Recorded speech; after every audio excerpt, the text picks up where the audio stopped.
Collection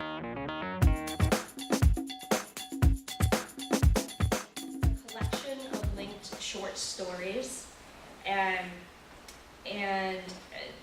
so in the introduction, Tom was just kind of saying that it's a family of Vietnamese immigrants. There are 3 families who are all like related, and they all escaped by boat from Vietnam, and they all end up living in one house in San Francisco. So a family to a bedroom.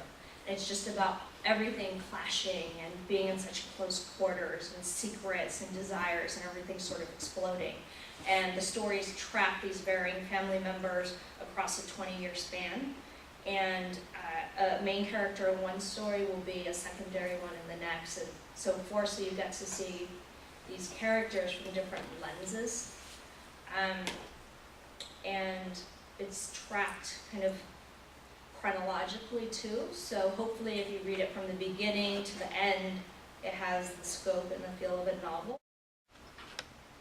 Silver Girl. On the 4th of July, we glide through the winding roads of Mount Tam with the top down. Treetops sway and leaves shimmer like tinsel when the moon hits just right. Over the railing, the Pacific coast is as placid as a lake tonight. Phoebe's dad takes the curves hard and fast. He pumps even harder when Aretha Franklin goes off on her scat. Her lungs are like the gale winds of the bay, but still, Stan puts the music loud. He's a jazz musician. He plays trumpet. He's deaf in one ear from his years next to a speaker. Stan catches my eye and says, "Hey, Silver Girl." Phoebe says, "If she's Silver Girl, who am I?" He says, "You're gold." Phoebe is ahead of me, spinning and pirouetting, jumping so high she defies gravity. My best friend looks like those princesses they draw in children's fairy tales. She has sweet, clear eyes and Botticelli lips and a blaze of auburn hair, always in perfect disarray from riding in her dad's convertible. The top of her head skims the tip of a maple leaf, and for a fleeting moment she is crowned.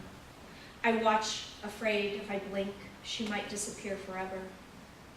Last month, on the last day of junior high, we pricked our fingers and swore we'd remain Bo Diddley and Wonder Woman soul sisters forever. Come September, she'll be starting high school at the School of the Arts. For now, we pretend that the summer will be endless, that the fall will never arrive. When I told my parents I wanted to go to SOTA too, they said we couldn't afford it. I said, "But it's public and free." My father said, "But it's not practical." I said, "But what happens if I get in?" My father changed the channel. The remote is wrapped in plastic. It is like everything in our house. I came home and asked my parents, "Why don't we talk more?" My father said, "We talk plenty." He switched back to the TV. One day I said, "We watch too much TV." My father said, "Well, we watch TV to improve our English. You said you wanted us to talk more." My parents understand practical, functional English. They have learned the English of ESL, the language of getting from A to B, questions, commands, directions, a job in a new country. They speak in the language of survival. We are boat people, refugees. Sometimes when we talk, it's as if we're drifting apart at sea. My father's diplomas from Vietnam are water-stained. There's a PhD in philosophy and a law degree too.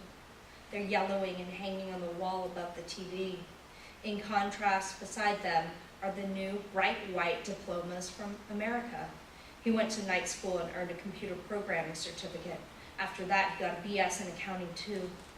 My father believes education is the ticket out. He says you can choose to be a doctor. They help others and are respected in society. He says you can choose to be an engineer, decent paycheck, and math comes easy to you. He says be a professor, excellent benefits, and the students will keep you young. Phoebe's dad says, follow your passion. My father says, Elle, your mother and I risked our lives to come here. I know you'll make us proud. I know you'll care for us when we're old. He sits me down with a date book. High school's next year, and every minute counts.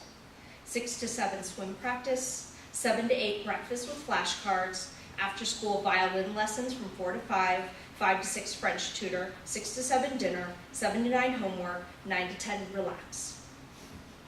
You're scheduling in a relax hour? When else would you do it, he asks. And then the fireworks start. Beautiful blossoms burst everywhere. We're up so high we see 5 shows. The one in Mill Valley and Richmond, Oakland and San Francisco, San Rafael too. There are pinwheels and starbursts and sparklers and rockets. Everything is in flight. Umbrellas of red and purple rain down blues and greens. I put my face to the sky. The heavens are near and the world lies before us. That's what Stan always says. It is warm. It smells like a bakery. The fireworks look like cupcake sprinkles and my mouth is open wide.